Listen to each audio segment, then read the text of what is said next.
Welcome to Guy Aitchison's Reinventing the Tattoo community, a place for tattooers, apprentices, collectors, and the curious to unite under all things art and tattoos. We encourage you to join in these live streams and real-world events where we offer a new option for connecting with each other to better your art, develop your skill set, and be with other like-minded artists. If you're new to our community, you can find us beaming out nearly every day. We've evolved into a quality network of amazing live and on-demand tattoo and art shows that are expanding all the time. Thank you to everyone joining us on YouTube or Facebook, and a special thanks to those of you who are listening to the podcast. Our event schedule and notifications can be found in our official Reinventing the Tattoo community. To get there, search for and download the Reinventing the Tattoo app that is found in both of your app stores, Apple and Google Play. You can also join directly at community.reinventingthetattoo.com. All of our network shows, art jams, drawing groups, interviews, panels, webinars can be enjoyed on demand and are stored in our library, as well as the YouTube and podcast channels.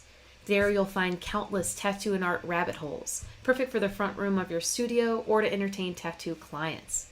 In fact, we're beaming out 4 channels 24/7. If you go to reinventing247.com, you can see all of this and enter to win a goodie bag with samples from Cheyenne cartridges, raw pigments, and D-Lies Pro. We also have several weekly shows and drawing groups too. Every Sunday afternoon at 1 p.m., you can join Jason Lesser for his Reinventing drawing group. All skill levels are welcome. At 9 p.m. on Sundays, you can watch the Tattoo Weekly with myself, Gabe Ripley, and Jake Meeks of our affiliate Fireside Tattoo. Every Monday evening, we have our evening canon class with subscribers led by Guy Aitchison. This month, we are focusing on anatomy. To join, subscribe to the canon at courses.reinventingthetattoo.com. Every Tuesday morning at 10 a.m., we have Ricardo Sturdivant for his Reinventing drawing group.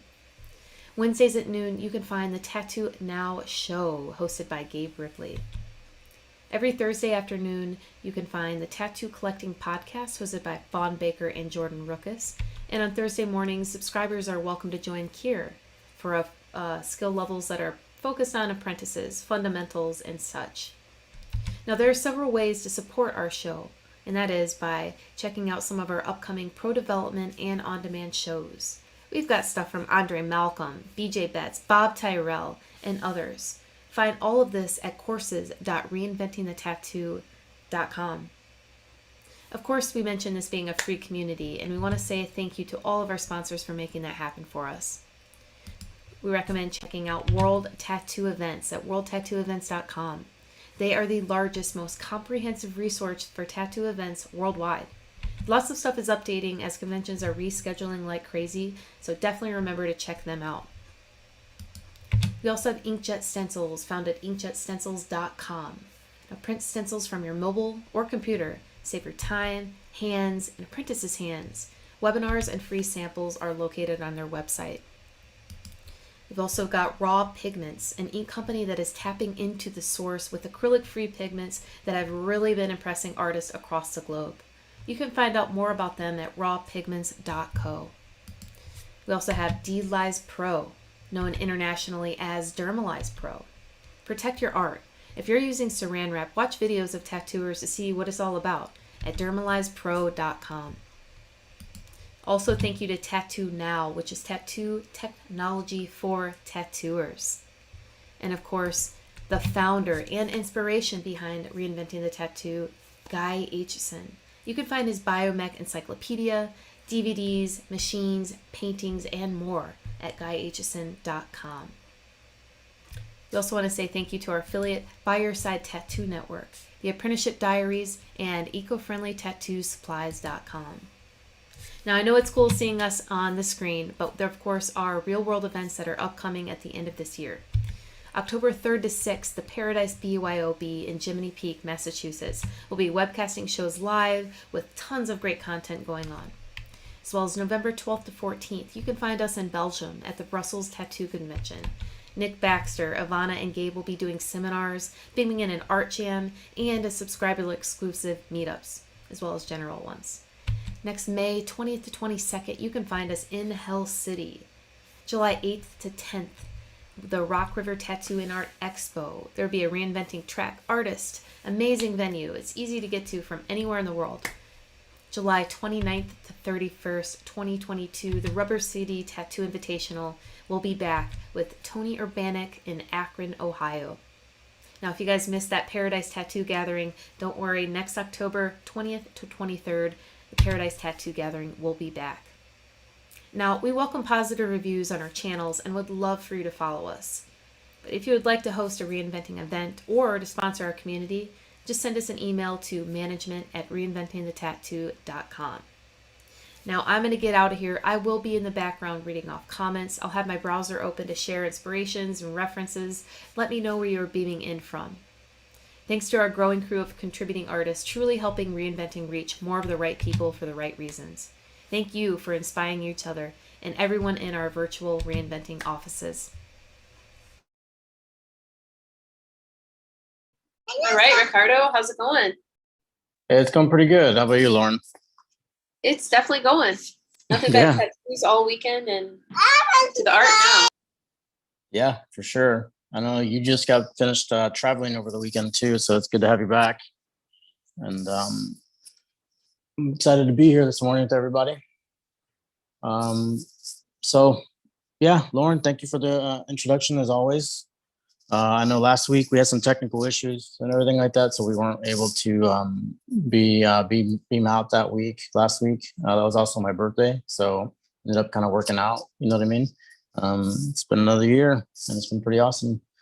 I guess we'll just kind of jump in real quick, and I guess what I'd like to talk about is some of the things that we've gone over the past couple weeks.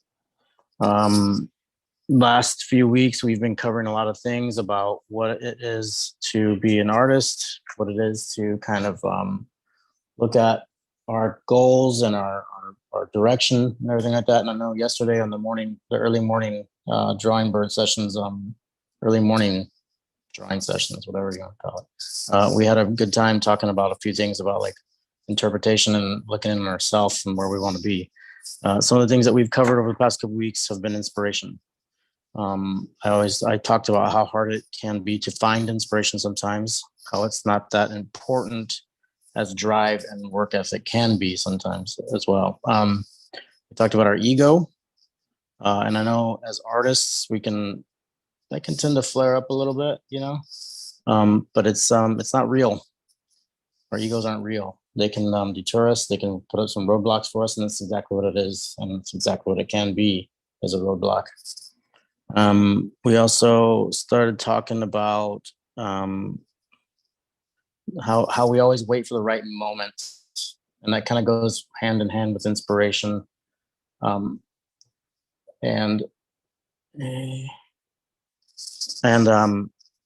how it can be hard to kind of get ourselves ready to work. You know, like we're just sitting there waiting for the right moment. We're waiting for inspiration to kind of strike us. And it throws us off.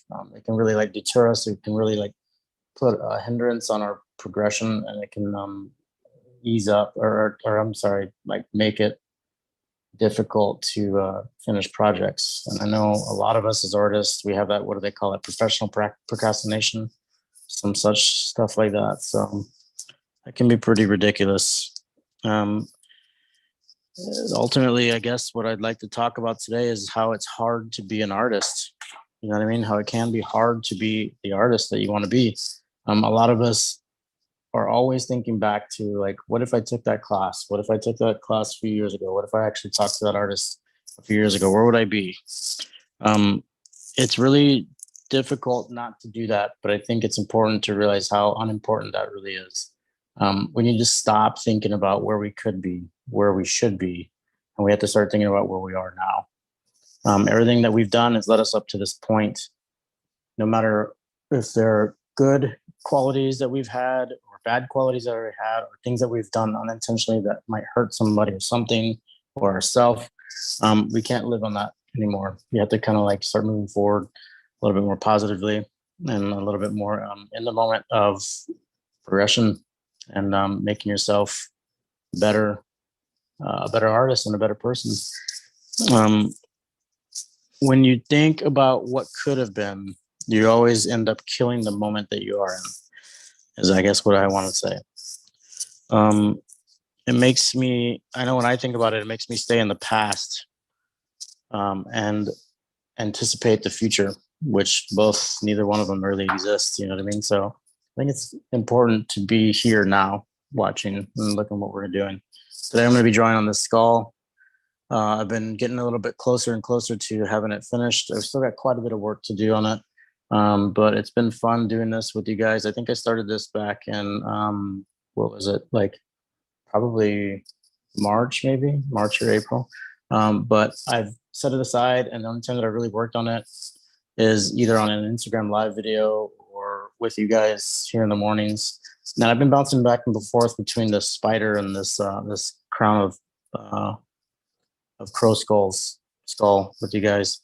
So I think we'll be doing that, and we'll kind of like talk a little bit more about some of these things about like how it to become a better artist. And if any of you guys want to jump in and talk about some of this stuff, it'd be great. But for now, I'll go ahead and pull this dude up here real quick. Let's get this dude going. Let's see if I can pull it into the screen here. And I'm going to kind of just meander off to the side here a little bit. Let's see if I can see. I just got the one camera today. Got a lot of work that I've been doing on tattoos and getting ready for some of those designs, getting ready with some of those designs and stuff lately. And it's been pretty fun. So you can see here, like what I've been doing lately is I've been working on some of the fur, I guess is I'd like to call it, on the mink part of like the collar for this king. I don't know why I wanted to do this, but like I said before, one of the things that I'll always do if I don't know what I'm going to draw is draw a skull. You know what I mean? I'm always gravitated towards it. I have a few skulls laying around my shop and stuff like that that I've collected over the years that I really enjoy drawing. What I've talked about before was, let me find my reference here. Got my old trusty reference. What I've talked about before with this idea and during this process over the last couple of weeks is, like I said earlier, you know, sometimes inspiration is always there, but it's good to keep yourself flowing, keep yourself moving. So it's always important to kind of just, you know, not necessarily fall back on reliable because it's going to look good or you feel like it's going to look good, but it's something that you know you enjoy drawing. And a lot of people have a lot of different things. I've run into some artists that love flowers, love floral stuff, so they'll draw flowers when they don't know what to do, you know. And I think I've found that some of the coolest designs when I talk to artists is they've fallen in love with these pieces that they do when there was no inspiration there. And it's not because, like I said, that they're falling into that whole, oh my God, it's the best thing I've ever done thing. Most of the time, I think for myself even, is that I don't like it as much as I could if I was truly inspired by an idea and have an image in my head to create it. But it is a subject matter that you enjoy, and you've gotten yourself out of that mode of, I can't do it, I should have done this instead. It's not the best thing I've ever done. It's terrible, yada, yada, yada. But all you did was just get into the mode of drawing. So we kind of fall in love with that because of it. I think, anyway. I don't know how you guys feel about it. But that's my story.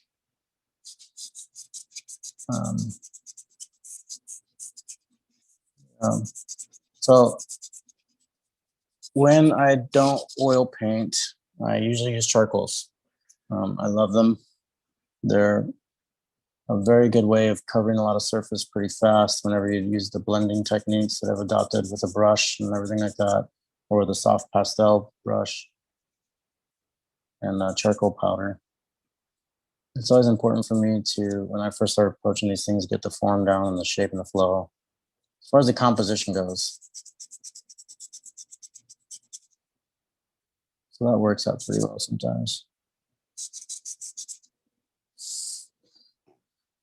So, yeah, just sitting here, chilling. Hopefully this thing's going. Like I'm the only guy in here today, but that's cool.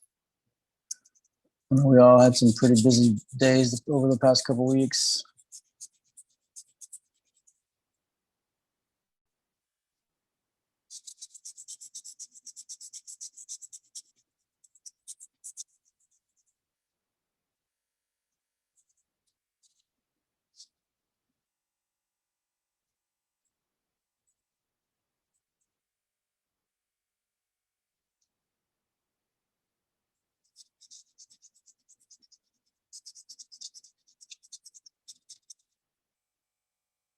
I know I've been pretty busy.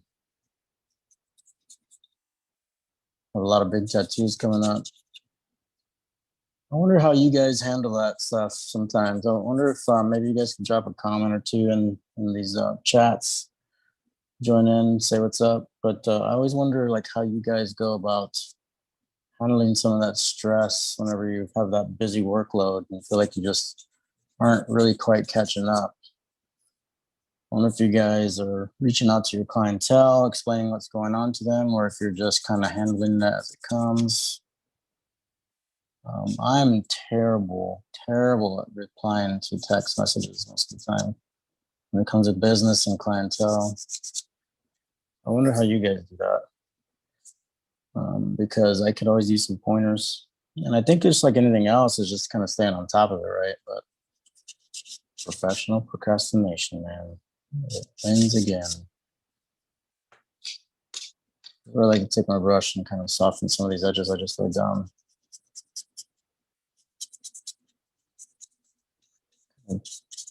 Amp it out, so to speak, soften it up. It's so hard on the eye. Go back through here and add some more tone behind the skull to make that whitish effect kind of stand out a little bit more. By adding some of these strokes to it.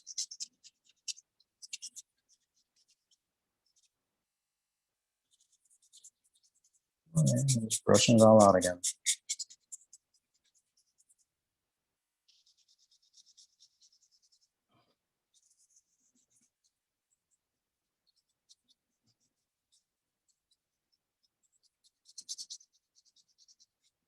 There you go. All right, that one was bugging me forever. I hadn't really messed with it in a while, and I think I'm going to extract some of this value in here, some of the softer gray values in here. And I'm just going in with my gummy eraser, and I'm just kind of scrubbing the top surface of the paper. Try to find that right amount of surface on the gummy eraser to cover the right amount of space, because I want it to kind of blend out a little bit. This is really important for me whenever it comes to tattooing, to understand these shapes. And I've learned with my approach to charcoals that it tends to lend hand in hand with my approach to my tattooing too. As far as learning darks and lights and where they're important and where they're not. Because I don't know about you guys, but I always have struggled with that contrast, that bump in value, that right where it needs it. Sometimes I'll end up going back into some tattoos that I've done to kind of add that little extra touch to it, to kind of bring it to life a little bit more. That's worked out pretty well for me. And I'd rather go a little too light or a little too soft than go too dark right away. Because we all know what happens whenever you go too dark with it. There's no going back. No going back. No siree. It sure isn't. Pretty weird up here talking to yourself.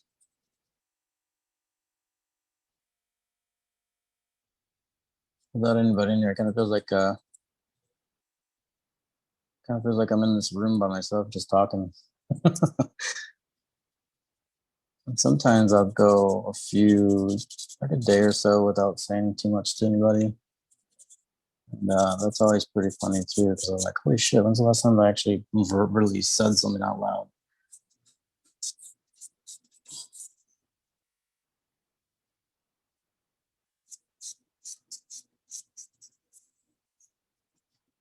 Which is pretty funny when you just start thinking like that to yourself.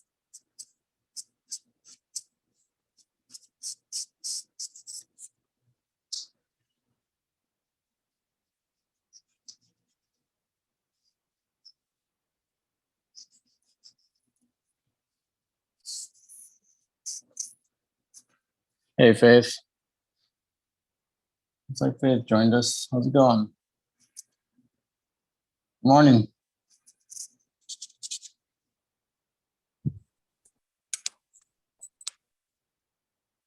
Hey, how you doing? You're talking to me? Yep. How's it going today, Faith? Sounds good. Good. Right on. Good. Woke up. What you working on today? What are you working on? What do you I'm want just me working to on. work on? What do I want you to work on? Just tell us what you got going on in the background back there. I see some inks and stuff. I see some paintings. That looks pretty cool. That's the I went to the Tampa convention that Raw was at. And I like sort of soft released my book.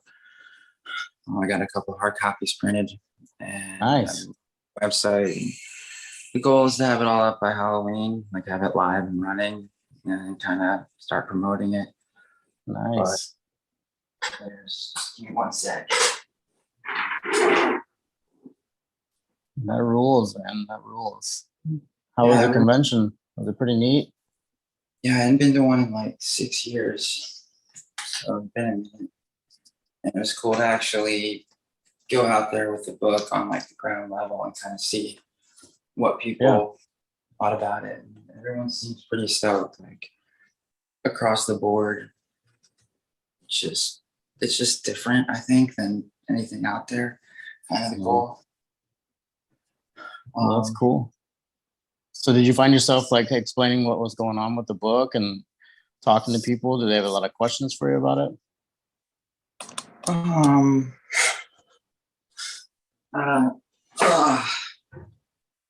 Yeah, I mean, overall, I made it to be completely visual for the visual arts. So all you have to really do is look at it. So I'm just, I don't know. It was overall, the reception of it was positive. People were wanting to fight about it and all that kind of stuff. That's right. I'm glad to hear that. It's And then killer. I had this thing, Raw. I don't know if you ever saw that one. I sent you some stuff at some point, but that's like all I did see that. Yeah, Sweet. that's cool. So this again, yellow oranges, red violets there. That's awesome. Yeah, it's just like it's kind of like an Abbott style color wheel, but it's the raw line instead. It's rad. Huh? That's rad. Yeah, it's cool. It was hard. It was hard to make. Yeah. I think I tried like I went through the whole raw line like 5 times trying to make sure it was accurate. Uh-huh. And the way that I ended up doing it is just putting the ink on a white piece of paper so that nothing could reflect on it. And then putting like a neutral ring light like right on it. And then taking a picture of the bottom of each bottle. There's like a curve. And right on that reason, it always looks exactly like the ink actually is. It's weird. I can show you a picture. It has like yeah, let's check that out because that sounds pretty interesting.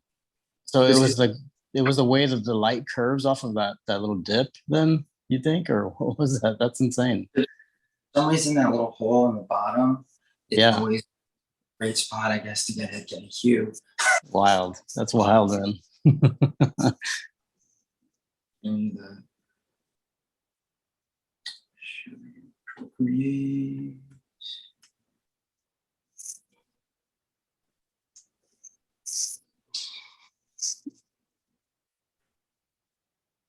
Yeah, it was fun, but I didn't realize how hard it would be to get every single ink the exact color, look like that, and Procreate in both display and print, and then print it out and have it be right too, and have everything absolutely perfect. There's like a bit of blue in the room. Yeah. That's the interesting thing whenever people bring in tattoos as reference, you know what I mean? And you try to explain to them that the way that it looks so vivid and bright, a lot of it has to do sometimes with filters and then the screen that you're looking at and then the color, the ambient light that's kind of like, in the room. It's pretty wild, man. Color theory blows my mind. Like I started reading it and I just kind of get lost, and I had to like get up and walk back and forth a few times and then sit back down and start reading it again. Like the same sentence a couple times even. You know what I mean? It's incredible. So good for you for being able to have the patience to like sit down and do all that stuff, man. Wow. There's see that? Yeah. Okay. I see what you did there. And Right. they're all got white, so there's no reflected light. But if you go down to there, sorry, Mm-hmm. you're right there on the green. Yeah. Like, oh, there's always this little patch of like perfect middle value. Wild. Yeah. And then what I would do is I would take that, and what that would do is it would just give you the hue. So like the light on the part, that would be right, but then everything else really right after all it. Then you kind of have to eyeball it. Right. And good exercise though, as far as like just practicing with value and color, like just all this stuff with the computer. They like pay minute attentions to like to be super hyper vigilant about whether, because you can get the same value by changing the brightness and saturation. So like if I have color and I would remove the saturation, it'll make it darker, right? Mm-hmm. But then if I add white, it'll go back up to the same value. It's just that it'll just be the saturated version of it, and it'll be the same. So it's like there are multiple answers to every color. Like just because you got the value right doesn't mean you got the hue or the saturation right. Right. Yeah. It's like, is that the same color? Yes. As you're nodding your head, no. Yeah. Hello, Jason. How's it going, buddy? Good morning. Good morning, buddy. How's it going, man? Nice to see you. Likewise, bud. Likewise. Just doing You're some joining- dishes right now. Right on. Well, thanks for joining us. You're joining us on Faith discussing some of the approaches that she's taken with setting up this color wheel that she's helped make, or that she's made. And that's no small task, man. That's what she was That is explaining, no dude. small task. Yeah. You guys are blowing my mind. You guys always blow my mind when you start talking color. I just kind of take a back seat and go, okay, all right. Dude, you blow my mind as far as methodology and technique, though. Well, thank you, Because man. you're like, dude, just grab the biggest brush you have and just block it in. And I'm sitting back and I'm like, but that doesn't seem right. Yeah, you sent me that picture of that giant brush and like, hey, I found your like lining brush. I was like, yeah, that's it right there. Yeah, I found your detail brush and it's My 6 detail inches brush. wide. That's for your Yeah, man, micro yeah. detail. That's right, man. Photorealistic. So, Yeah, just but yeah. recently, I went back out to Jerry's yesterday and restocked on. I actually bought an entire brand new set of oil paints. Oh, nice. A couple of new brushes, some small panels. So I picked up some of the ampersand. It's like a rough textured clay board to paint on, and just like some small tester canvases. So Nice. hopefully I'll be getting back into that pretty soon. Yeah, man, that'd be fun. If we can do like if you want to do something live, or you're gonna do like a Zoom call or something like that, man, we can paint together. I'd love that. That'd be fun. Fuck yeah, dude. You know I'm always in for it. Yeah. Maybe we can put Anytime some. you want to see my pretty face on video, all you got to do is call, babe. That's right, man. I'm there. But yeah, no, that'd be fun. I love oil painting. And on the board especially, dude. Like I was so nervous about painting on board for such a long time. And then after I just jumped in there, dude, it's so much faster. You know what I mean? It can be faster. You know what I mean? It's wild. Because the canvas seems to like, no matter how much gesso you have on it, it seems to kind of like suck it up a little bit more, you know? Right. But yeah. And have you ever used gel medium? Yeah, I love that stuff. Okay. I It's love gonna that be my stuff. first time ever using it. So if you have any pointers, let me know.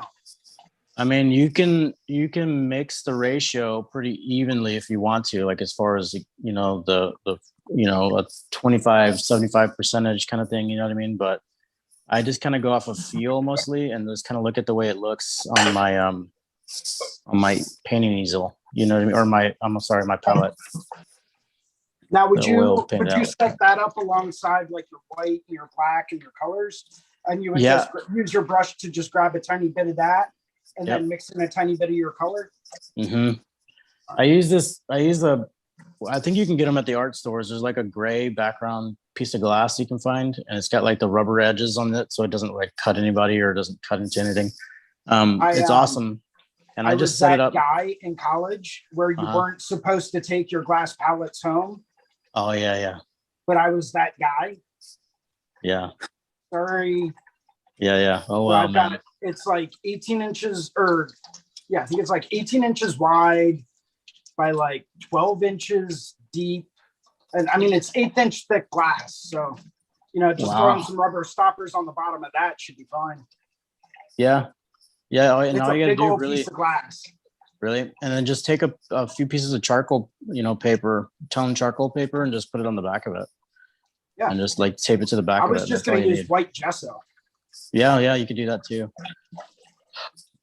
Mine is here. Let me see. Would you recommend changing the back tone of the glass to gray or white? I like it gray. Let me turn on my light in here real quick. Hold on one second. I'll show you guys real fast. This is the way I have mine set up. I'm still figuring out the lighting in my shop, but there's the way that I have mine. Okay. And like I just set it up at an angle next to me. You know what I mean? And it works out pretty well. It's kind of messy right now, but you can see like how I have the colors set up.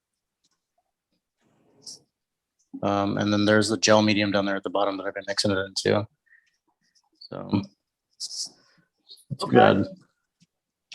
Now, I was thinking about picking up I found this really awesome thing. It's like crazy expensive though, so I don't know if I'm going to. But it's called the Mix Book. Okay. Okay. Think of it like this. Imagine like a MacBook, only when you open up the lid, it's a glass palette. And as you open up the lid, it's got like a little place to like hold small canvases and stuff like that for plein air. Yes, dude, that would be awesome. And that would be so ideal to be able to take with you on travels and stuff too. You know what I mean? Like, because I don't know how many times we've been around each other and we're like, man, I wish we could oil paint. You know what I mean? Like, to be able to take your painting with you and it not get all messed up and stuff like that too. And your oils spread everywhere too, dude. Yeah, I'm trying to come up with a decent solution for transporting wet paintings. And that's turning into quite a issue. But my mom took a plein air backpacking trip through it. I'm pretty sure it was oil, but they were small. But she had like this backpack that had like her 9 paints, and then it was like, I don't know really how, I'd have to ask her what it was, but it was like, it would be the painting, and then there would be like a sponge kind of clipped on the floor, and then that would be next to the next painting, so there'd be like air between it. Does that make sense? It was almost like this kind of pulled together, but I don't remember what she used, but she made it through Italy, and she did all these little paintings. Oh, that's awesome. It's not a bad idea. Yeah, no, not at all. She did, but I don't remember. I can ask her how it worked. But yeah, definitely ask her and definitely let us know, because I'm looking around for stuff, and I've seen a couple little mini boxes that you can buy, but the largest you can take with you is like some little boards, you know what I mean? And which isn't that bad. But then you're painting. Well, you know what? That's kind of good practice though. Sometimes it kind of break down to like those smaller brushes, and you really have to rely on like the pressure sensitivity of like the brush and the bend of the bristles and stuff like that then too. That's why, like, so for my brushes, I always carry them in a stiff roll. Yeah. you know, so that way I don't have to worry about the bristles, especially if you have like wet bristles with oil paints. You don't want those to touch anything else. So I always have those like separated, and I have those in a stiffer roll. Another way we used to do it back in school was we used to take aluminum foil and just wrap the tops of our brushes in aluminum foil. Okay, I see what you're saying. So it just pretty much protects the bristles, like from Right. getting all broken and bent up and stuff like that, right? Right. Ah, okay. That's pretty low maintenance and cheap, dude. That's a good way to do it. Well, we were college kids. Mhm. Between It like is- the 18 of us in class, I think we just barely were able to afford a roll of good aluminum foil. You know what I mean? yeah, I do. You needed to save more money for Natty Ice and McCormick's Hey, vodka. hey, any port in a storm, my friend. Any port in a storm. It's like speaking of ports, it's like pork chop in a can, right? You take Pork Vladimir chop. rum. You take Mhm. Vladimir rum, and you take a Natty Ice, and you mix the two, and Oof. you'll get so bombed you won't even care what it tastes like. Oof, The first yeah. couple are gonna be nasty, but Yeah, after that, definitely. you just don't care. It's like you're getting the bravery up to just keep going. Yeah. Well, I mean, what else do Yeah, you do in college? You learn how to adapt. Yeah, that's true, man. That's true. Yeah, Can I share my screen for a second? absolutely. Go ahead. I'm going to show you some of my mom's paintings from that trip in Italy. Okay. Really pretty. You see where I come from. Nice. Where is it? Have you been over there with her? I've never been to Italy, no. I went to France when I was a kid, and we went to like the Louvre and all that kind of stuff. Nice. But I wish I'd been a little bit older. Like I remember it more like, I don't know.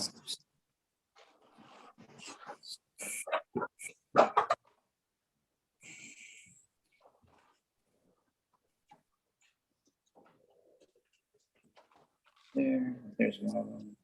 Oh yeah, look at that. That's nice. And they were kind of like, I don't remember how much time she had. Uh-huh.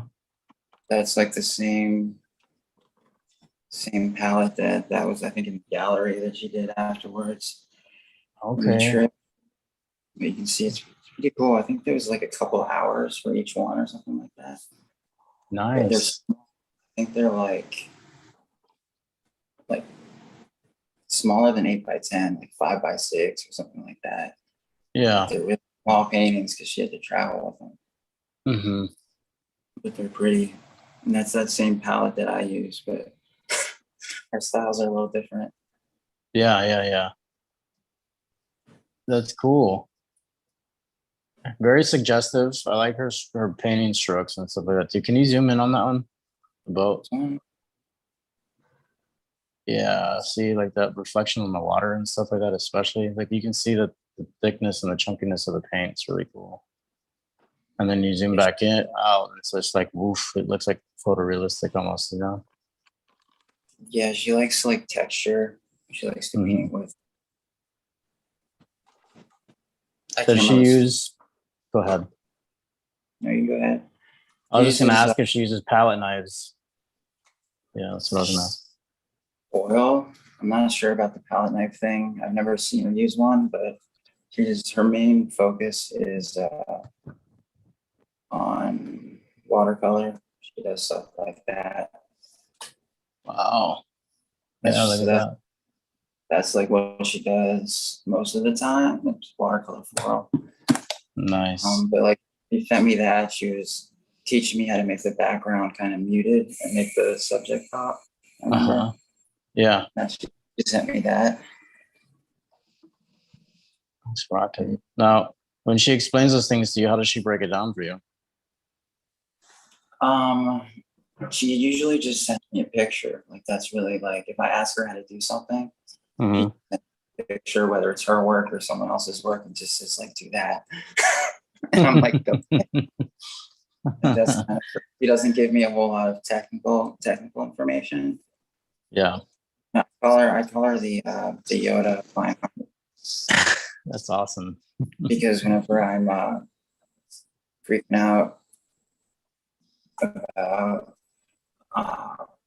about like a piece of art that I have to do, for like a tattoo or something, I text her and I'm like, Mom, what do I do? And she always sends something back, but it's like one backward sentence. And like, it doesn't really mean anything. She'll be like, if you don't like it, leave it out. Something like that. Okay. So she's like, yo, whatever. Yes. Yeah. Well, basically, yeah. But then halfway through the painting, like there's like a necklace and I'm messing with it. I can't get it to work. I'm like, wait, I can leave it out. Or she'll be like, my favorite is when you're painting, if it doesn't look like shit when you're halfway through, then you're not doing it right. Yeah. I agree. I agree completely, man. That's awesome. Yeah, seriously, you have to put a lot of trust into it, man. Because like the first thing you want to do is just crumple it up.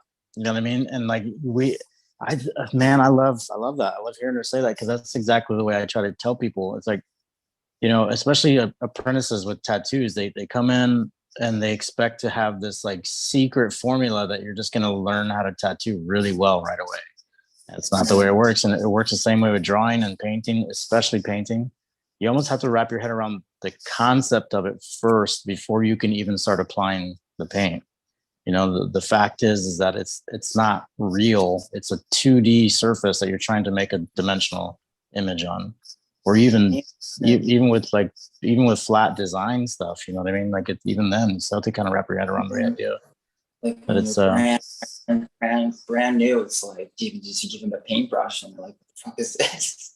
Yeah. You know, even like schools and things. Like it's hard to remember that far back. Like when you picked up your first paintbrush, you know, like how the hell is this? You know, like it's. My first paintbrush was a spackle knife. Of course. That was like 8 inches wide. Nice, man. Well, you know, I don't know if that really counts. Think about if we were to taught to paint or to write with a paintbrush. You know what I mean? Like calligraphy or like Japanese calligraphy and stuff like that. You know what I mean? You can perceive it a little bit differently. I think that's the dilemma that we all face sometimes when you go into painting from drawing, is because you're so used to holding that pencil and you're taught to write lines with it. And these lines, this simple form of contrast, which is black on white or white on black, is going to be linear, you know. And so you attach your head and your mind to creating this subject matter, this like explanation of things with line work. And with a paintbrush, it's not the same. With a paintbrush, it's more shapes and little nuanced variations of tonal value, you know, and that's all it is. Or variations of hues, you know, and it's pretty incredible once you sit down and you actually realize what it is that you're doing. All you're doing is putting little shapes together to make it overall seem like a recognizable image, you know, and you're convincing the viewer that that's what it is that you want them to see, because it's not real. It's not real. All it is just a bunch of little shapes, and it's incredible. So. Well, I think that also depends on what the purpose behind what you're doing is, right? If you are working with a calligraphy brush, then you're there making high contrast line, right? You're not necessarily working with color, but it's the difference in the muscle memory that we create when we work with a pencil or when we work with a brush. That's ultimately the difference between the two implements. Right. Well, physically, yes, maybe. Physically, yes, possibly. And I'll say it can be argued that it is true for the same as it is true for the muscle memory in creating the image. You know what I mean? Right. Don't have a brush that's better than like the brush. Do you guys have one of those? Like it's like your go-to? Well, a favorite brush of mine is the oldest brush that I can find that's been chewed on and beat up and dragged through the mud and like cleaned up and then washed. And then it must have had some glue. It probably had some glue on it at some point in time, so it doesn't really work that well on certain edges of it and stuff. Was that your Elmer's glue paste brush? Yeah, it was. Tastes good.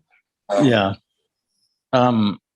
No, I don't think that I have a certain brand or anything like that I like over other ones. I mean, when I have somebody introduce me to some higher quality products like that, I really enjoy it. Like it's like night and day. It really is.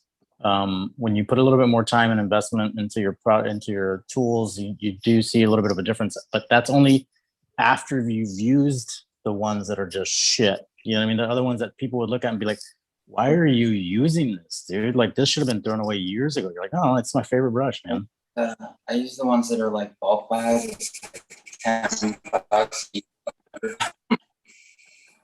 Like the mix packs. I use like the really budget ones. But Yes. I end up destroying them. I'm not kind to my brushes. I wish I was kinder, but I'm just not. So they don't make it long. I invest in it. But I do have a couple brushes that are like my go-tos. They feel right, like size-wise and all that kind of stuff. Yeah. I don't know. I feel like whatever. It's like it doesn't really matter which one you pick. It's like tattoo machines or guitars or anything that you're used to. It's the one that you feel confident with. It's the one that's familiar. It's like if you do this, you know that it's going to make that stroke. Whereas if you do it with one that's just like it, even though it just might be a little bit off. You know what I mean? Like it just. Yes. I think it's confidence too. I think it's just. So where I've personally seen a difference in brushes and quality of brushes is, you know how sometimes when you're working on a painting and you end up seeing all those tiny little hairs that get left in the painting? Mm-hmm. If you buy good brushes, that doesn't happen. Yeah, that's something that I have noticed. Like when Faith was talking about the brushes that you buy in the packs and stuff like that, like that, they're definitely resourceful. But I have noticed, like myself in the past, literally before I go to put the the varnish on a painting or something like that, like I'll be picking them out before I do that.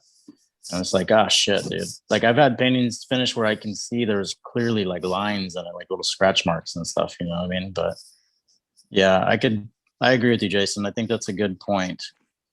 Like realistic kind of good point, man, where it's like if something's falling apart and it's inhibiting you from seeing the image that you've spent hours and hours on, get rid of it.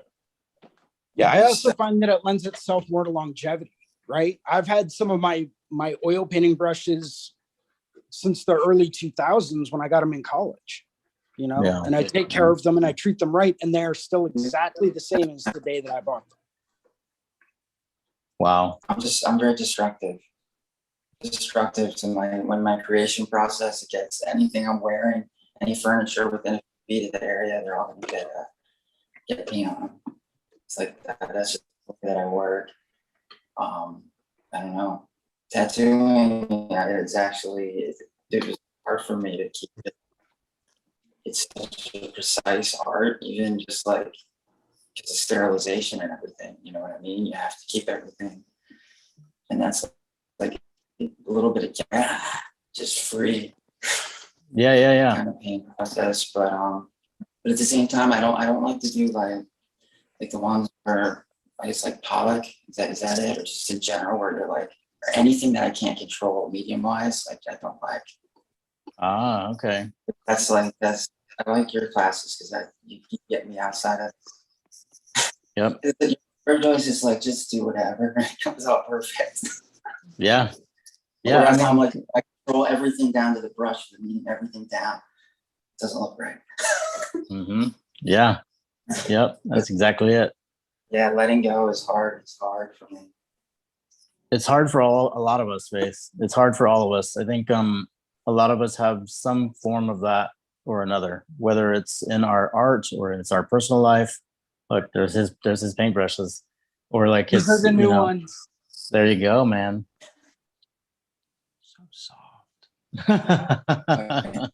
Now the reason these are just some standard quill brushes, but the reason why I brought these over is I found some really unique brushes that I have never seen before. So of course I had to pick them up. Nice. They're really, really weird. They're flat brushes, but they've got like extra long bristles, and they're not very wide. Is that almost like a pinstripe brush almost then? You know, I own some pinstripe brushes, and it is nothing like a pinstripe brush. Okay. Okay. Pinstripe brushes generally tend to be very, very, very long and very floppy. Yeah. These I are noticed not in any way. Okay. They're rigid. They're a little more rigid in nature. Yeah. Well, I mean, they still have their wax coating on them. I mean, they're soft nylon. Yeah. Okay. They are soft nylon, but the difference between them. Let me go grab a pinstripe brush. What's up, Atomic? How you doing today, man? How's it going? Oh, I'm doing great. Good to hear. Good old work vacation. I'm out in Denver. Oh, nice. Good. Congrats. Yep. How y'all Yeah. doing? Pretty good, man. Pretty good. Is out here talking about some paintbrushes and stuff. Crown's coming along.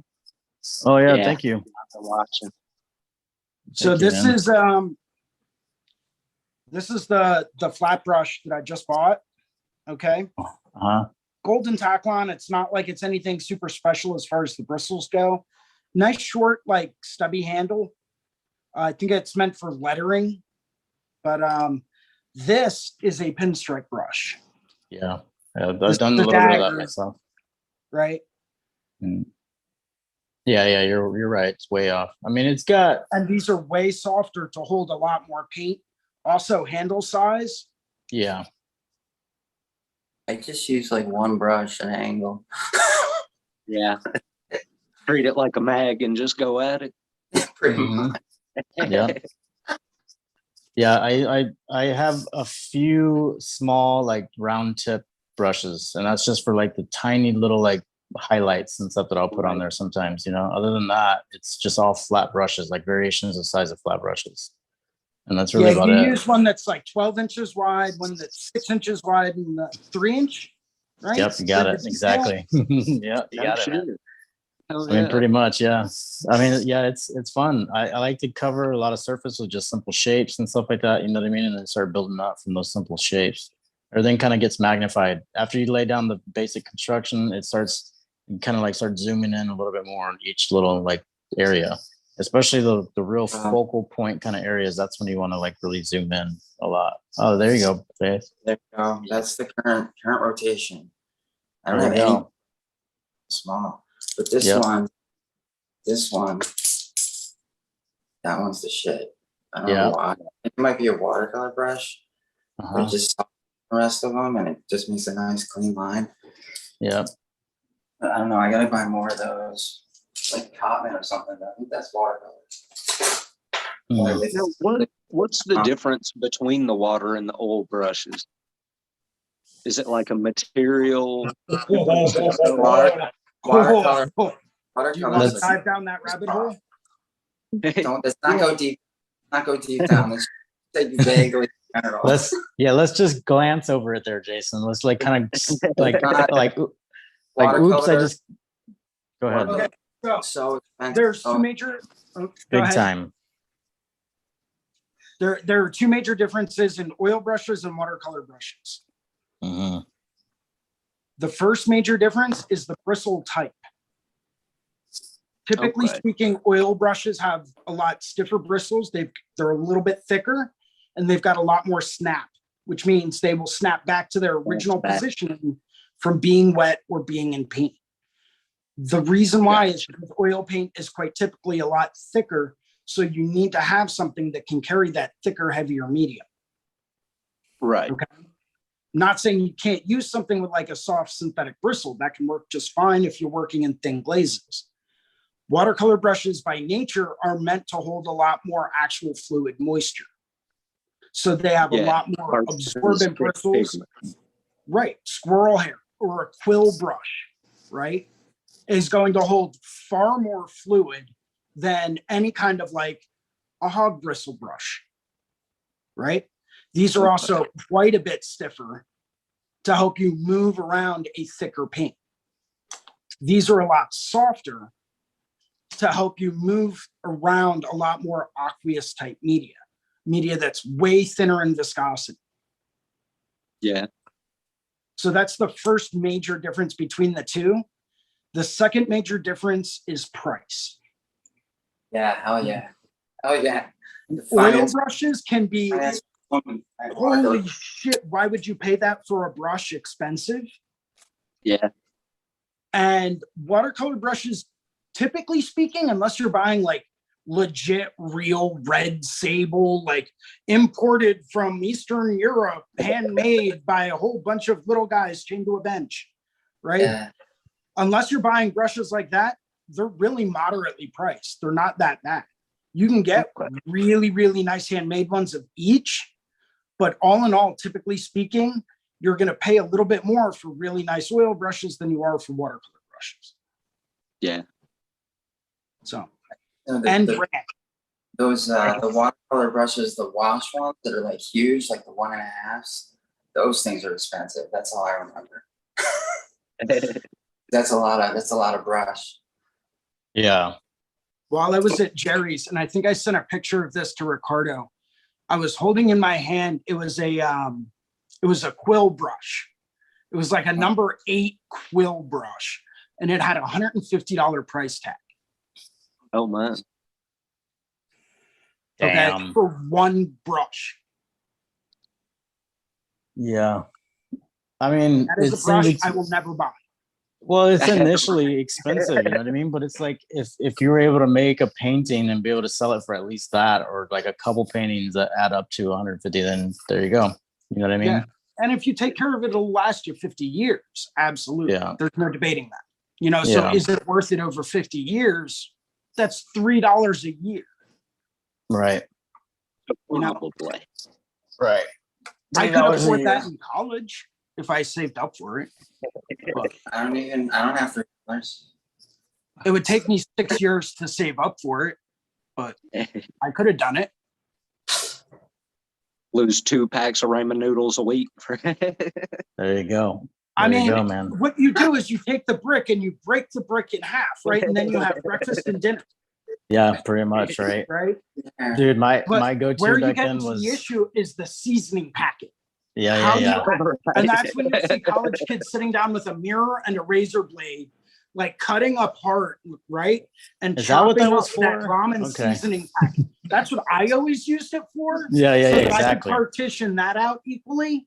But Ramen I mean, seasoning, different people, yes. different strokes, you know? Yeah, yeah. You mean y'all didn't just use the Cheeto packs and crush There you them? go. There you go, man. You're My- talking to a guy that used to break apart Pop-Tarts, put them in a red solo cup, pour some milk over it, and eat it as cereal in the morning. Okay. I will do Damn. anything if I get hungry enough. Damn. That's some I feel crazy that. stuff. I had 37 cents to live on for a month, dude. Yeah. Wow. You find a way to make shit work. Wow. Oh yeah. I never went to college, but I was there, and I used to just do those. When I was younger, it was pot pies. You can buy pot pies for like 2 for 50 cents or something like that, dude. And it's like, yes, there's my lunch and my dinner. You could always tell the rich kids where I went to school because they would have the shrimp flavored ramen, Yeah. Yeah. right? And that's how you knew they had money because that shit was like 30 cents a pack, Mm, right? So, I mean, that's just one of the ways we differentiated. I'm sitting there with like, you know, my half a pack of like standard chicken ramen noodles and, Yep. you know, trying to accurately partition my seasoning for the day. You know, you make it work. Engineer You find ways to make it to work. weigh out the seasoning. My dad used to cook little Vienna sausages, the little mini Awesome. cocktail sausages. Oh yeah, I was just about He to bring used those to up. cook those in a popcorn popper in like a little fire in the parking lot, right? Whoa, that's awesome. Yeah, he just threw them in there and he would just sit there and cook them up. He couldn't afford a hot plate, so just grabbed some cinder blocks, built a little fire, and cooked some Vienna sausages. That's radical, man. We lived in hotels a lot as a kid, and we had the hot plate. That shit was awesome. Yeah, Yeah, dude. yeah. That's pretty wild. Yeah, that's cool, dude. Spam and Vienna sausages was definitely like one of the main staples. You know what I mean? Oh, yeah. Have you guys tried to For eat sure. spam recently though? Have you tried to No, eat it? Like, not have you recently. gotten? Not that long ago. Yeah, what'd you think? We had found some bacon flavored spam, so we were like, we got to Ooh. try this. And How it was was it? actually really good. It was really Nice, good. man. It Nice. definitely took that trip back down memory lane. I know, right? It's wild, dude. Yep. Yeah, I went to a poke place recently. There's some new poke place here in my town, and they have spam on like sushi rice and stuff, dude. And they're like, you know, they Yeah. classed it all up, and I was like, wow, this is actually pretty good now. What the hell? Good old Yeah. Alabama sushi. There you go, man. Exactly. Yeah. I am You guys still have- here, guys. I'm just turning my video off. I'm gonna eat breakfast.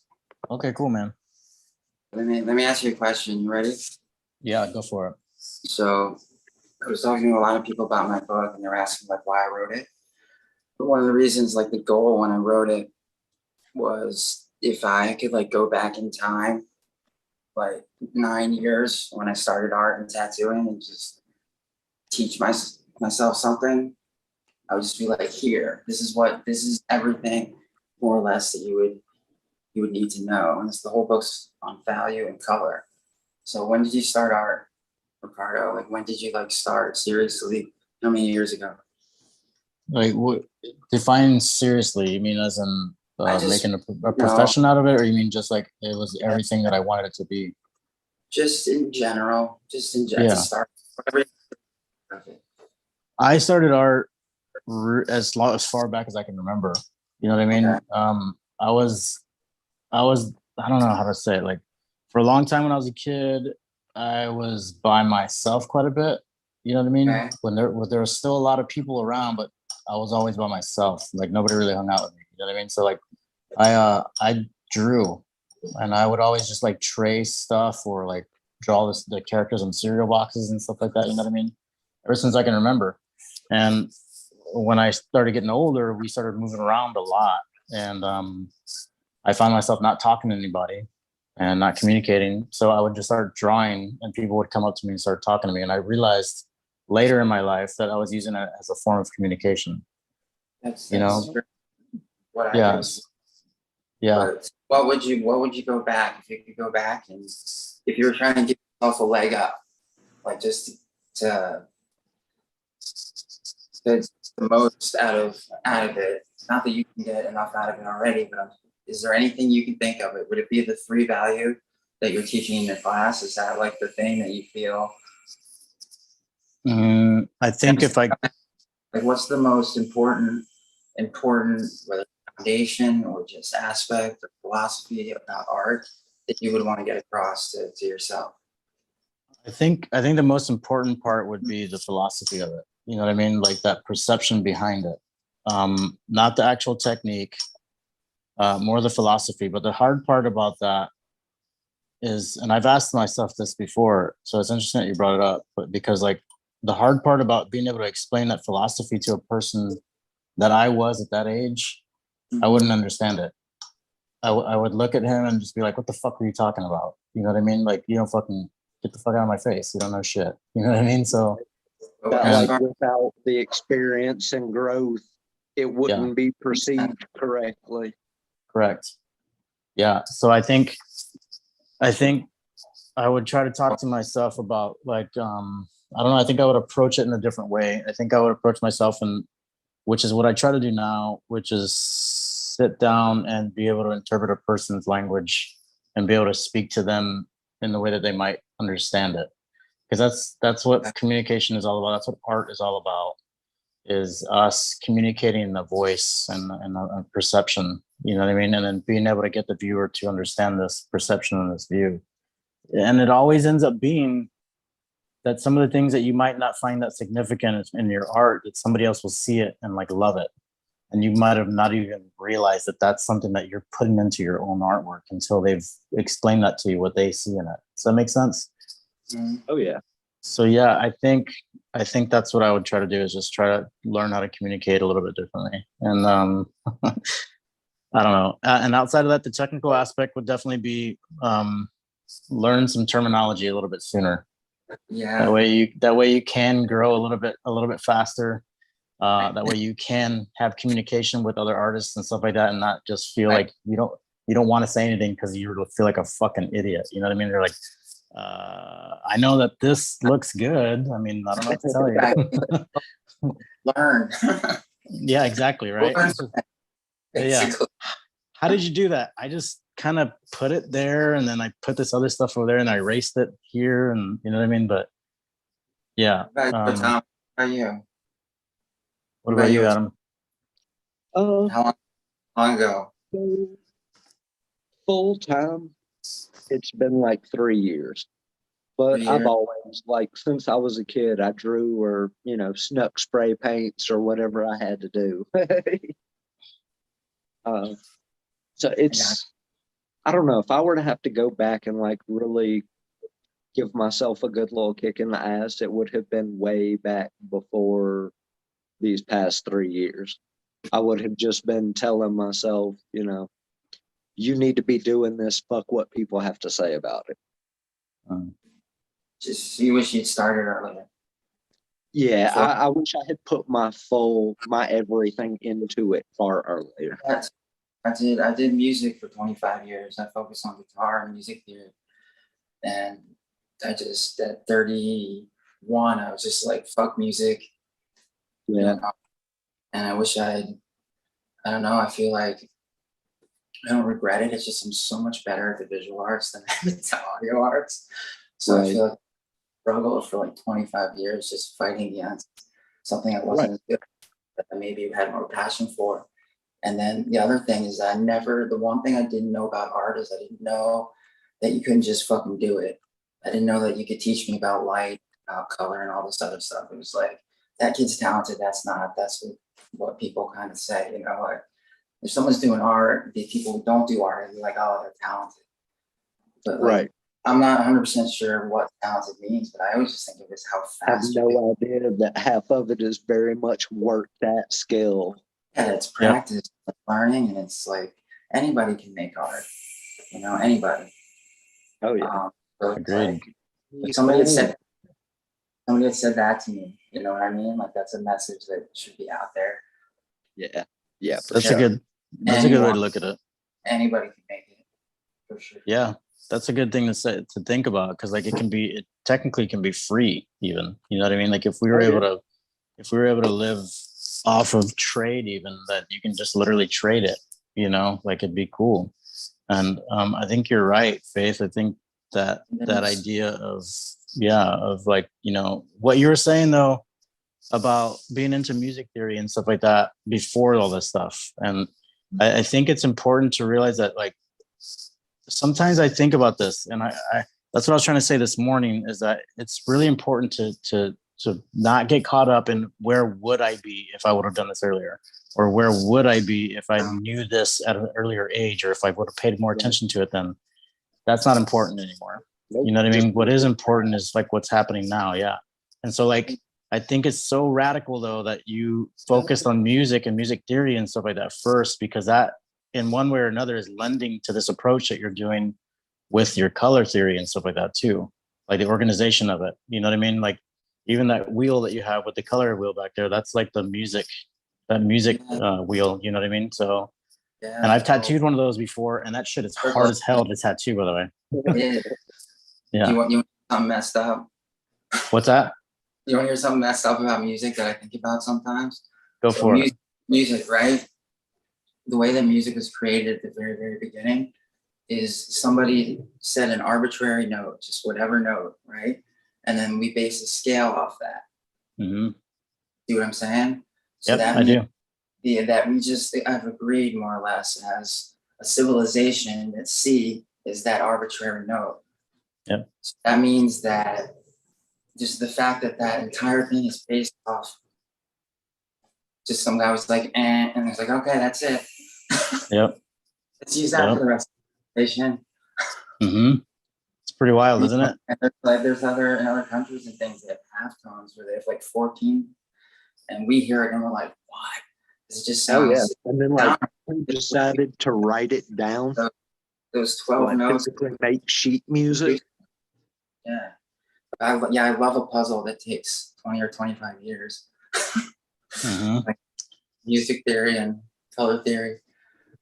Well, we're in the ultimate puzzle as it is. You know what I mean? Every day we wake up, every moment we think, like you said, like that's what I always talk about with like that that circle, and with there's nothing inside of the circle, there's no existence. But once you put that dot, you have a boundary, and you have it's that starting point, and then you start resonating, and you need to start going into other people's circles, and it's all related. It all touches each other. The circle of fifths, because whenever you choose a note, the most harmonious note that you can put is fifth. That's what sounds the best with it. So if you go fifth, and then you go up a fifth from that, and a fifth from that, and you keep going, eventually you end up with 12 notes, and you're back where you started. So it's called it goes up in frequency. I don't know. It's crazy. So it's almost like an auditory contrast. Yeah. It's hard to explain without hearing it, but like, I'm not singing it. I hate singing, but if you take a note like a C and then you go up to G, it's gonna sound more harmonious and blanks coming to Right. each other. It's just all based off one guy made one note, and then another guy, oh, this note sounds like it, and then they just kept going for like 1,000. Yep. And like, Yep. do we know how art? I'm not good at art history. How did art, like, who's the first guy and glue together?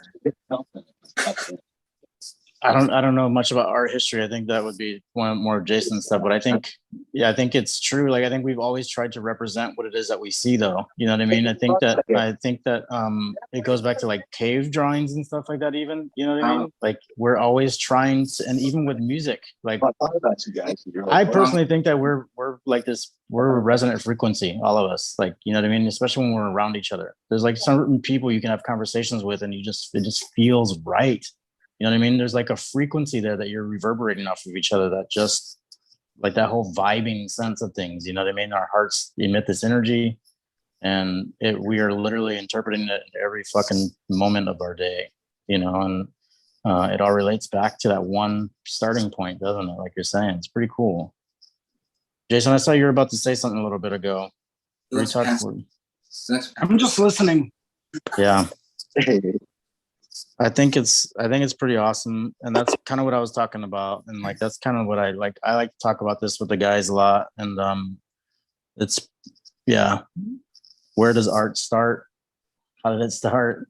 What made you interested in it? You know what I mean? You saw it somewhere. You saw something that you needed to kind of represent, and like the more I realized it, the more we've like kind of just repeated what has already been introduced to us before. You know what I mean? That pattern. It's a constant like repetition, I think. Well, what you can see in that, and there have been studies that have shown this, is that time and life is cyclical. Oh yeah. Right? There are cycles, and you can see it in everything. One of the most apparent things is fashion, right? Mm-hmm. You will see certain things recurring over and over and over and over again. Certain color palettes in fashion recurring over and over and over again. Maybe not so much in the tattoo world, because we just like to wear dark clothing.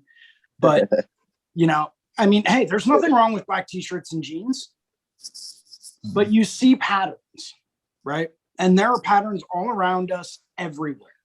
Everywhere. I mean, so when you start to break things down and you start to look at cycles, you start to see an emergence of representational art, right? And that goes for, you know, a couple hundred years. And then that starts to taper off, and people start to look at like a deeper meaning. And then they start to come up with more abstract thought and, you know, creating different things that are meant to invoke emotions, right? And then that goes to the extreme, and then we start to bounce back, where people are then starting to move back towards representational art, right? And then they're starting to bounce back to the opposite direction again, right? So it comes in waves and cycles, and it's everything from, you know, periods of peace and war, periods of epidemics. I mean, there are cycles literally with everything, depending on how much you want to look into it. It's a really deep rabbit hole that you can dive into. And there are people that dedicate their entire lives just to like seeing these patterns in history, right? And that's People kind with of where we are now. What? I was joking. I just said people with Asperger's. I mean, they can usually pick out patterns a lot easier than we can, but I think we we're all have starting it. to get to that point now where we went through the whole representational phase during the Renaissance and the classical period. And then we started to move towards impressionism and expressionism and, you know, things that were starting to generate more feeling, right? Look at a lot of Van Gogh's work, right? Brilliant artist, but he was about capturing that moment. That emotion. Yeah. Right. He wanted to capture that light in that moment at that specific time in that specific location. That sounds dope, though. Yeah, Right. it's- And that's what he did. And then you got people that started to really bring things out even further. Then we get into abstract, right? Where people are taking and boiling things down to the essence. Look at Picasso, right? Nude descending the staircase. That is what he saw as the essence of motion of someone that was nude walking down a staircase. Okay. And you can, if you look carefully, you can see it. You can see the motion of the legs. You can see the motion of the arms. You can see the motion of the torso as it's descending a staircase. Then you start to move into what I like to call other realms of art, right? Which is where we get into art for art's sake, right? yeah. This is art because I said it's art. Yeah, right? Exactly. Yeah. Which I think is just a load of horseshit. It can be for sure, I can't do. it? Yeah. I'm Yeah. sorry. I know what you mean. Ricardo's heard me go on this rant. It's not very love fun, it. and I'm trying to stay positive. But you love get it. into situations where you're looking at art and you're saying, I'm an artist. I can literally create and do whatever I want and sell it and make a ton of money for it because I am an artist. And Right. and this is what I've created. And it could be, I don't know, it could be Sales. sweat on paper. That sounds more like sales, and sales can be an art form, right? It's like sales. There is an art form to Oh, yeah. sell. See? For sure. Now, It's now that's what we're I've starting argued. to see. I've argued this is with we're Jason starting before, to Faith. see we're starting to see a return back to that representationalism. Yeah. Okay. We're starting to see people, especially in the tattoo community, where people are really starting to appreciate and really starting to recognize representationalism again, right? Where if I have a spoon, it's got to look like a spoon. Okay. Right. It can't be a square because spoons are not square. Unless, well, I don't- that gets, unless you're talking about a ladle, and yes, ladles can be square, but Yeah. that's splitting hairs. Okay, that's neither here nor there, right? Right. If I have a pen, it's going to look like a pen, right? Right. So we're starting to get back into that area of art. Not that it ever died; it's just that it lost its traction and its popularity. Have It's more of a societal. reemergence. Yeah, One thing- reemergence or Fair enough. societal standards. You know what I mean? The societal standards and societal acceptance has a lot to do with it, man. It has a lot to do with it, and I think that it's responsible for creating art, and it's also responsible for art creating the movement as well. Correct. So it's like it's that duality, and it's always that duality. It's always the dark and light. It's always that fucking. It always goes back to that essence that you're talking about. One serves another purpose, and the purpose of the other serves the master as well. You know what I mean? Like it's incredible. Now, where I will say that there's a definitive split and a definitive point in art history where things really started to go crazy is when acrylics first became available. Yeah. Okay. Acrylics were not available prior to the early 1900s. They weren't, right? They were not a thing. We didn't know how to make plastics. Right. It Which was not a which was thing. an accidental It was- thing, by the way. It was, but it was oil painting, soft pastels, which are basically just, I have pure pigment. I'm going to compress it. Now it's Right. chalk. I'm going to paint with that. Right. But that's highly toxic. Like, Right. highly toxic. Okay. And I know because I actually had an art professor in school who turned around on the first day of class because he taught in soft pastels. And he turned in the beginning of class and said, listen, if you are pregnant or you are trying to become pregnant or you might become pregnant, do not take this class. Wow. You have been forewarned, but the air that you will be breathing has tiny microparticulates of some Right. very nasty stuff in the air. If Yeah. you still need to take this class, you can, but I highly recommend you wear a respirator or a mask while you are in this classroom. Because he was concerned for their well-being, right? So you had oils, you had soft pastels, you had chalk and charcoal, graphite, right? But you didn't, and watercolors. And Right. maybe some egg tempera here and there, but that doesn't really have a very long shelf life as far as like it's light fast and its longevity.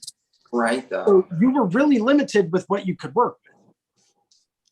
That's why you see all of these, like, look at De Blauer Writer, right? Very kind of illustrative, almost graphic style, lots of thick black lines around his figures.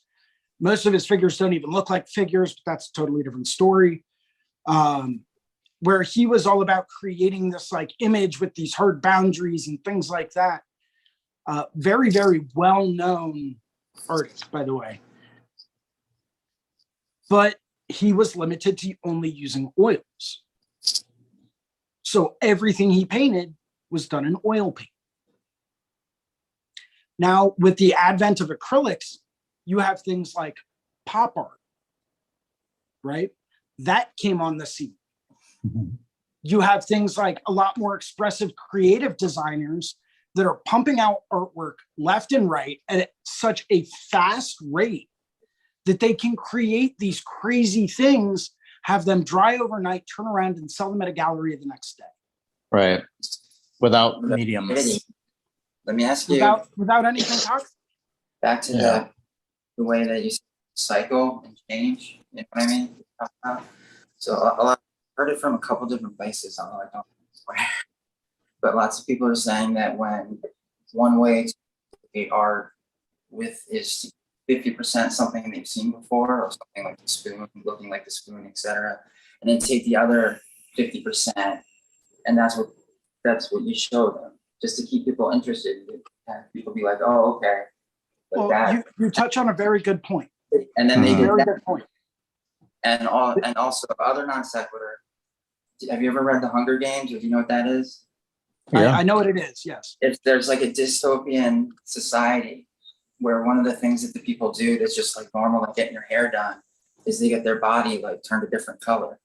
Do you think we'll get to the point, like as tattoo artists, where like people just be walking around blue, like a light pink, that guy's burgundy? Possibility. Who knows? Possibility. Yeah. I don't think people would want, if there became a way that tattooing was done completely painlessly, which I wouldn't recommend. Well, I'm a firm believer that part of having a tattoo is earning the tattoo. Right. Absolutely. You have to. Yeah. And that involves discomfort, and that involves pain. And Right? I think sometimes I fantasize about just being blue. That's awesome. That's awesome. I would highly recommend Just one. looking into joining the Blue Man Group. Yeah. I think they're Try it on taking his eyes. applications now. Yeah. Or like blue and then like half blue, half red. That's awesome. Just go full Braveheart. Just do like half your face. Yeah. Yeah. You know? But you're right. You're right. You do see cycles of different things. And you're right. There is no B-roll, right? You don't see everything that an artist produces. You don't. No. Right? And that's especially apparent in today's world with social media. You won't see half of the shit that I've created because unless you come to my house and see it, it's never going to see the light of day. Mine goes up in my close friends feed. So I don't even bother to post it because once you post it, it's out there forever. Whether it's in your close friends feed or not, it's out there forever. You know, so I'm not, there's just stuff out there that, you know, maybe it's not the best work I've ever done, or maybe it's just something that I've done to death I feel like that it's I don't want to show people. You know, it's like I want to move on to different things. I don't post things because like I don't want to do more of it, like tattoo wise, or because I don't. But sometimes I post stuff, even just in the stories, that I like don't think it's that great or that I f up, because I want people to see it and be like, she f's up, like, and be more accessible. Like I want people to see that like it's a process, that it's not, Well, it's not just hitting it out of the park every single time. Well, that's Like, that's because awesome. sometimes I see somebody and they're like, or even if it's a tattoo artist that I admire, they just post a little bit of them drawing on Procreate, and you get to see a little bit of that process, and you get to see that it looks all sketchy. You know, it's not like it's that makes that accessible. Like suddenly you're like, okay, like, and you can at least see what the process or the method is. So I think it's important to put that up. But then I don't know. I think for me, I always have art accessibility in my mind, though. I think it's good though, Faith. I think what you're saying is good, because I think it's a lot of us as artists, I think we can feel stagnated sometimes. And I think one of the best things you can do in life and your art especially is share. You know what I mean? When you share, when you give back to something that you find so much interest in and you put so much passion into, when you give back to it by sharing your process and stuff like that with people, that helps you get out of that slump. You know what I mean? For me anyway, it helps me get out of that slump. It helps me stay motivated and stuff like that. And it is good for people to see that process, because you feel like, hey, that's kind of how I do it. Or, oh, I never thought about doing it like that before. You know what I mean? And I've talked about this before. There's a skater named Rodney Mullen that, you know, was making all these tricks for skateboarding. And, you know, he invented a lot of these tricks, and other people caught on to them and they started using them on vert ramp and stuff like that, you know, and it took on a whole nother life of its own. So without them being able to see that process for those tricks, there would have been no more invention. There would have been no more tricks being created by these other people. You're able to take what you see and adapt it through your own lens or your own filter. And then you also speak it through your own filter as well, right? So that's what that art is. That's what you're saying, that 50% is what people might recognize, and the other 50% is what you say it should be. I think it's because we want to be able to see something and recognize it and understand it, and then be able to like take your spin on it. I think that's part of what sharing is for me. Whenever you're talking about that, that makes sense. Part of it, it's like giving me a responsibility, like as an artist, not to just do stuff that's freaking out there. You know what I mean? That's just like self-serving, or that's like I have to really think, like, if I want people to see this, if I want them to look at it, I can't just throw stuff at them that's like just that they can't. I have to make it accessible through. It's just because I like to do stuff that's unique, and, you know, as artists we always want to express and like do stuff that nobody's done before, and, you know, have our style and stuff like that. But at the same time, it's like it's harder to get people to look at it. You know what I mean? So I think one of the things that I know a lot of artists will do as they're just starting in their career is they'll go through and they'll do a whole bunch of masterwork studies, right? And they'll put that out there, and they will show people that, hey, I am capable of doing stuff like this. You know, so I have that skill set, and that creates that baseline and that credibility there, right? Where people will turn around and they'll say, oh, this person really, like, they'll post a whole bunch of very representational. Yeah, that's the guy I went to school with. And what it ends up doing is it ends up creating this baseline, and, you know, without a better term, it creates that credibility, and it sets them on that plane where other artists will turn around and recognize the fact that they really grasp the concepts. Yeah. You know, if that makes sense. So yeah, from that makes there, perfect sense. Once other people start to recognize that you grasp those concepts and you can execute something to a very high level, you know, and you have that skill set that you can do some very difficult things. Then when you really start to evolve beyond that, that's when people start to really take notice. two perfect examples are Pablo Picasso, who was a master portrait painter by the age of like 15. And he painted a number of master portraits. And then he started to get into the essence of things and really start to examine things from the perspective of what is this really, what do I really want people to look at, you know? Yeah. And you see the same thing with Steph Bastian, right? Steph Bastian is a very accomplished portrait tattoo artist. He's a portrait painter. He's worked in many different mediums, and throughout his career, he's started out in that realm and then started to really boil it down to its essence. But we know that he's got that kind of a skill set and that kind of a credibility to back him up when he says, yes, I can do that, but this is what I want you to see. I see that, but that's talking about being proficient in different styles. But like one of the reasons I watched a lot of the Fireside thing with Jake, and a lot of times he's showing tattoos and things that maybe didn't heal the way that he wanted. You know what I mean? Right. Like he's putting himself out there as like, look, I was trying to do this, it didn't work perfectly, so I busted and I did that. Versus just saying in the finished product and being like, yeah, it was a cover up. There's a vulnerability there. There's a vulnerability there that might help him find like that he's one, you know, getting some viewers and stuff like that, because people want to hear that and stuff. People need to be taught those kinds of things like you're talking about. As a tattoo artist, trying to learn and trying to get, I need to see the learning process, which can be messy, you know what I mean? Or not messy, but just not perfect. And no, that's exactly it. That's really hard to find in this industry where it's like, you know, with Photoshop, just coming out and like usually like it looks like that. Yeah, exactly. Believe me. Like, that's what people want to see, and I'm like, well, that didn't make me go perfect, but no. Yeah, nobody talks about that. You're right. Better and better, but like, I'm still pretty green. You know what I mean? So it's right. It's hard to find the real, the behind the scenes real. Yeah, like the nitty gritty. Like the nitty gritty, like the day to day, you versus the skin. Sometimes I think it's not so verse anymore, but that's how I feel anyway. Like you versus you. You versus you. True. It's just people don't realize. I think like it's like going into an apprenticeship or something. Like everyone's staring at skin most of the time.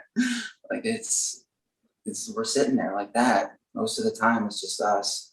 It becomes, I think of it like kind of like golf, where there's like other people around, but it's a solo sport almost. So just apply the golf analogy to everything that you do, because there's always people around, but you just got to do what you got to do. You know, be the ball. The reason I was terrified to become a tattoo artist across the board, nothing. I was scared, but the thing that terrified me the most was drawing in front of people. Yeah, that's what I was scared. Because I would stare at people, the tattoo artists drawing. I would stare at them because I would want to be like, shit, people are gonna stare at me. And that's the thing I was worried about, like day one of my apprenticeship. Like, what if I have to draw in front of somebody? Yeah, for sure. I think you're in the right community then, because that's exactly what we've all been doing this whole time, especially this past year for sure. That's where you get that process. This is where you get the thing. Yeah, that's awesome. I know this year for sure I've taken everything that I've ever feared and just faced it head on. You know what I mean? And it's been awesome doing that. In the process, I learned and I've met and learned from a lot of good people, you know, Jason included, and all you guys for sure. You know what I mean? So it's like, it's pretty radical. So I can definitely feel that. Jason's I didn't teach you anything, man. What are you talking about? You've been very supportive, and you've been taught me a lot of shit, dude. Actually, so yeah. I didn't teach you anything, man, that you didn't already know. You just didn't realize you already knew it. Well, I just put words to it. That's all I did. There you go. There you go then. See, that's awesome. There's a part of the community that you're talking about, Faith, and there's a part of the community that a lot of people don't understand. But it is there, you know what I mean? And I think that's been one of the harder things with the tattoo community that I've experienced coming up since '98 in it, is that like it can be pretty fucking brutal. You know what I mean? There can be some very negative approaches to something that can be so simple. And at the same time, it can also be interpreted as negative. You know what I mean? Like there can be some people that might interpret your intention as a negative intention, even though you're just trying to be constructive, which is the person themselves, their own ego getting in the way of any kind of education, which is definitely where I'd say I was at one point in time for sure. You know what I mean? But yeah, so it's I think you're on the right path, Faith. I think you're doing the right thing. You know what I mean? I think that if you're saying that you were afraid of drawing in front of people, then go sit down in a public place and start fucking drawing and see what happens. I know that was 9 years ago. I Yeah, grew into it as I went, but good. But every once in a while, like when I'm with a client, I'm about to start drawing in front of them. There's always that tiny hesitation, like don't fuck it up. But it's like, I'll be honest with you. That's why I started drawing with like those simple shapes that I do. That's why I started using. Started using Sharpies at first on tracing paper, and I would just lay it down flat as I could, and use the broad surface of it. And then I started using the chisel tip Sharpies, and would just draw in light to dark. You know what I mean? And like a painting. I'm doing forms right now. I'm working on. I studied the spirit bone and then I moved forward. Nice. So I'm learning you now. So that's been a big eye opener. Awesome. And it's still It's awesome to hear. out. So that's like what I'm trying to work on now, because that's like it's pretty fundamental. I can do curve shapes. I didn't realize when lights go on over like a hard sharp edge like a cube, it kind of just goes straight. Is that right? Kind of. It depends on. It's not like it leaves the object a little bit. Does that make sense? It disappears, right? And it depends on the angle of the light source. So I didn't know that. So that's like every hard edge I've made for the last 9 years, I had the lighting. But it's so fundamental that it's like, because then now in my brain, if I'm thinking of a flower petal or something like that, all of a sudden I get the lights start to go off of the flower or off of the petal in my brain, and it makes it easier to sort of do the forms and the light and the thing. Yep. Then yeah. But that's what I'm trying to do. But yeah, you do the 3 value thing, and I've been blurring my images sometimes if I'm trying to because I start to get really into the details, so I'll be blurring it to try and get the 3. But sometimes that makes it like, it'll be like a flower petal and it just turns into like a blob. You talking about when you're tattooing it? No, just like in the app, if I've been trying to concentrate on, because I get so obsessed with 5 values that I can't focus on just the 3 like that you use enough to establish form. So like I'm trying to kind of limit what I concentrate on, but still get to the same place. But so I've been blurring images, trying to get like that dark middle light kind of a blur. Sometimes they become so blurred that I can't find that sweet spot where people see the form. So you still kind of have to make it up a little bit. Yeah, that's exactly. So I'm that's exactly it. Right. So it's like not that's exactly it. Them up as a test and asked everybody. So one of the things you can do, Faith, is when you're blurring it out, make sure that you can still recognize that what it is that you're looking at. Does that make sense to you? So you don't want it so blurred that it does look like a fuzzy little weird blob. You want it just enough to where it takes a lot of the detail out, but it keeps those values, those 3 values there, and then bump up your contrast a little bit too. Okay. Yeah. Hey guys, I gotta head out.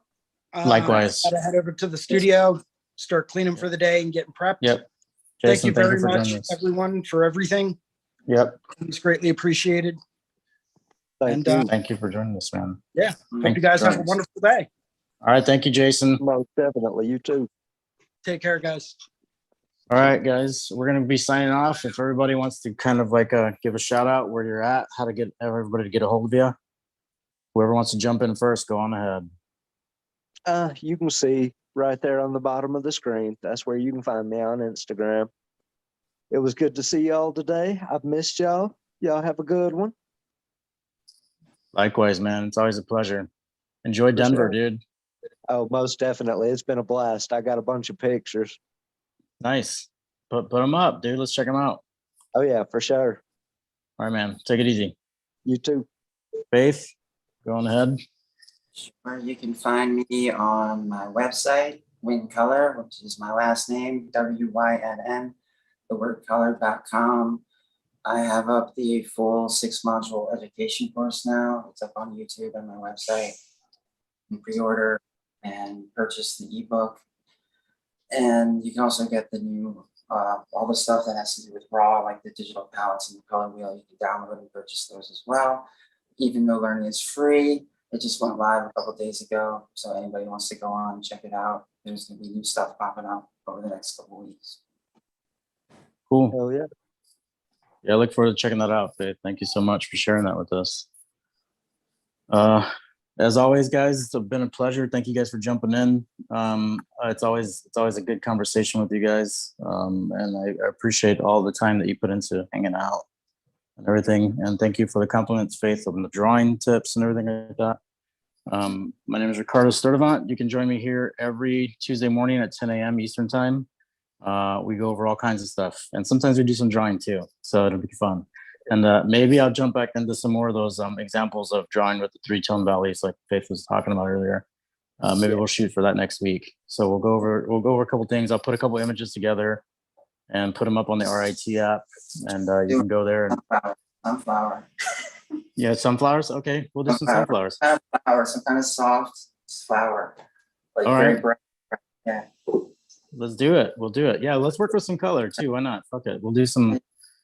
Let's play with some oils and some acrylics. What do you guys think? Yeah, I'll shoot you some of the pictures I've taken from her little flower shop. There you go. Rock and roll. Perfect. Yeah. Okay. Cool. Yeah. What you can reach me on Instagram, Candor Tattoo, CANDOR tattoos, and you can reach me here. So as always, guys, take it easy. Have a good day, and I hope you make the best of the day that you can. See y'all later.